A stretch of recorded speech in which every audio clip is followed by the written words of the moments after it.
B is okay, but she's not okay. Those were her words exactly. B is student number 2 that we're working to sponsor. Here's a bit about her. B is a few years younger than me. She's married with 2 adorable children, an infant and a 2-year-old. Her husband's been serving in reserve since October 7th. Imagine for a moment you've got a 2-year-old, the terrible twos, 2-year-old boy, and an infant, and suddenly you're left alone to care for them alone because your husband became a soldier overnight. WTF! Last week I showed up and her husband was surprisingly home. I was so happy for her, but she felt ashamed because she'd asked him to come home. 3 months of single mommying and she broke. She needed him home, and home he came for 1 day. With him home, they were able to move their bookshelf and finally put a much needed rocking chair in the living room. Today, a week later, I walked into her home and it was noticeably cleaner than I've ever seen it. I commented about that. Her reply: "My husband's home again. Everything feels better when he's here. Also, the house was cleaned." I replied, "Wow, that's so nice that he's home again." Once again, she felt shame and explained, "Yeah, I mean, it's not okay, but it's okay. I asked him to come home again. I just couldn't do it. I can't do it anymore." "Good for you," I replied. "You needed him to come home, and you asked for what you needed." "Yeah, but it's not so good for the army. It's an extra burden for the other soldiers."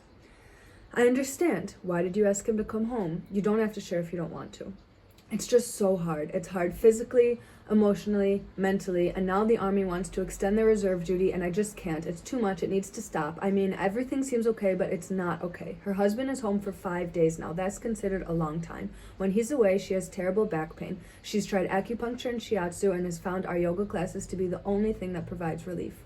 When her husband's home, the pain goes away, but there's still a lot of emotional processing, which yoga also helps with. For today's practice, we used pillows and chairs to provide her body with physical support, a metaphor for support that she can bring into her life off of the mat. After we finished practicing, she thanked me so many times that I lost count. It was at least 3. I wish I could take all her pain away, end the war, and reunite her family for good, but I can't. What I can do is teach her yoga, which offers her relief and equips her with tools for self-regulation when she's alone. And what you can do is sponsor her so she can continue to receive the gift of yoga, which I hope I've made clear that she so deeply needs. I wish I could teach her twice a week. If we raise enough funds, I will.